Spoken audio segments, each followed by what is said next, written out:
السلام عليكم، طابت أوقاتكم أعزائي الكرام. مرحبا بكم على قناتكم قناة أم البنات. اليوم نرحب بكم في قصة جديدة، قصة دائما من الواقع المغربي، قصة شيئا ما حزينة. حاولوا أن تترقبوا أحداثها إلى نهاية الفيديو. اليوم قررت أخوتي نخرج هادشي اللي داخل عندي. أنا هادشي اللي وقع ليا كان سبب الصمت ديالي مدة طويلة، تقريبا عامين. ما كنهضر، ما كنتكلم، غير كنبتسم وكنهضر بالإشارة، وانا متبع حصص عن طبيب نفساني من بعد ما وقعت لي هاد الصدمة. كان في عمري اخوتي 38 عام، كنت شيفور ديال طاكسي كبير. حاليا انا اب ديال 2 ديال الوليدات.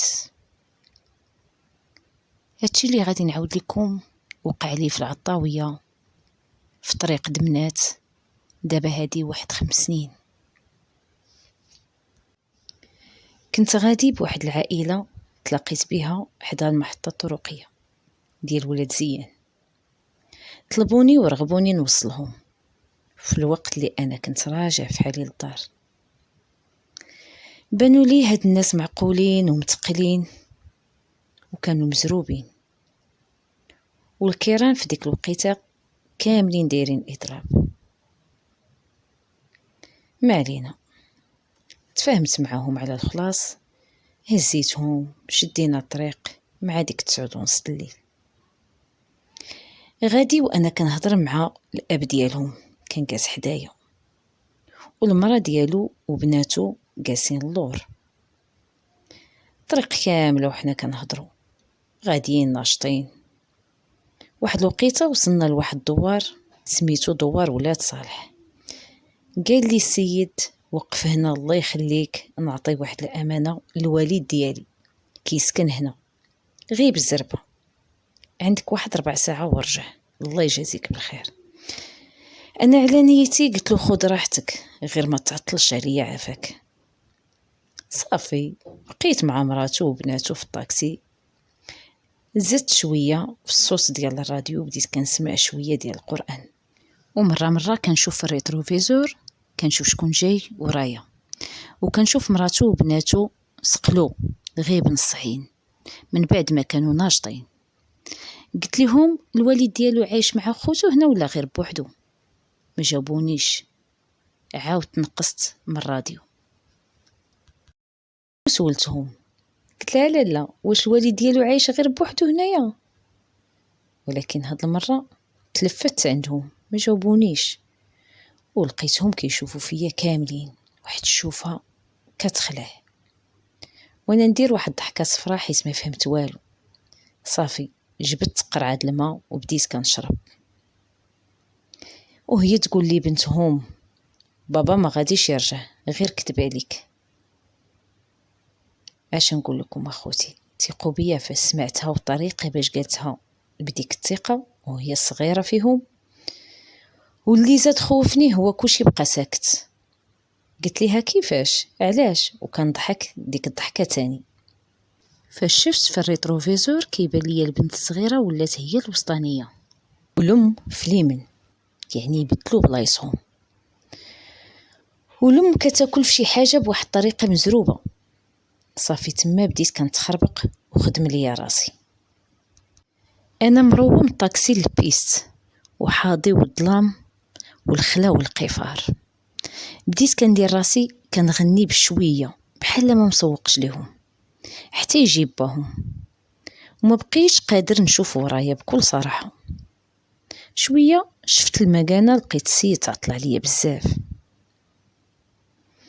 هي هذيك، يلا غادي ننزل نشوف واش جاي. كنحس بشي واحد كينغص فيا في ظهري.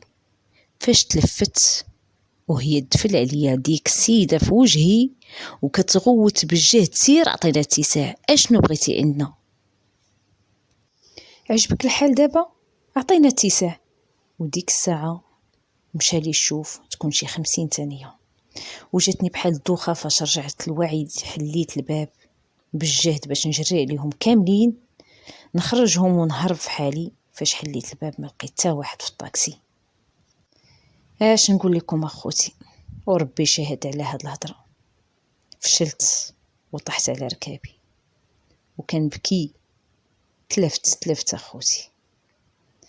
ديماريت الطاكسي عاب الدراه، حتى الطريق تلفت عليها.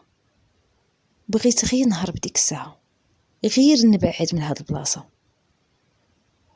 وغادي بواحد السرعه خياليه. حتى بانت ليا الطريق، شديتها وبقيت غادي واخا ما عرفتش وما بانت ليا حتى بلاكه. شويه كيبان ليا واحد البراج، عاد رجعت فيا الروح. مشيت عندهم وسولتهم على البلاصه اللي انا فيها، قالوا ليها فين. ديك الساعه شديت الطريق وخدمت الراديو على جهدو باش نتلف حتى وصلت الكازا. قلت الحمد لله. بلاصيت الطاكسي سلمت على العساس، سولني قال لي ما الحوايجك مقطعين. انا ما شفتهمش كاع، والله ما حسيتي متى تقطعوا لي هاد الحوايج. قلت له شوف حتى الصباح ونعاود لك. قال لي ياك لاباس، وهي تجيني البكيه. قال لي اجي تجلس وعاود ليا. انا ديك الوقيته فاش جيت نجلس شفت هذيك العائله خوتي دايزين من الشارع وكيشيروا بيديهم لجهتي. اش نقول لكم، حليت عيني لقيت راسي في السبيطار ديال محمد الخامس، ودايرين بيا الوالد والوالده خويا الكبير. من تما وانا مريض، من تما وانا متبع عند طبيب نفساني. اذا هكذا خوتي دازت عامين وانا اللسان ما كاينش، اللسان اللي يحكي، اللسان اللي يخفف ما كاينش. ما لقيت باش نهضر، ما كاينش اللي عارف اش وقع ليا. ولكن الحمد لله على كل حال. اذا هكذا خوتي غنكونوا سالينا هاد القصه صراحه المؤلمه ديال هاد مول الطاكسي، ونطلبوا الله يكتب علينا مكاتب الخير. والى فيديو قادم بحول الله.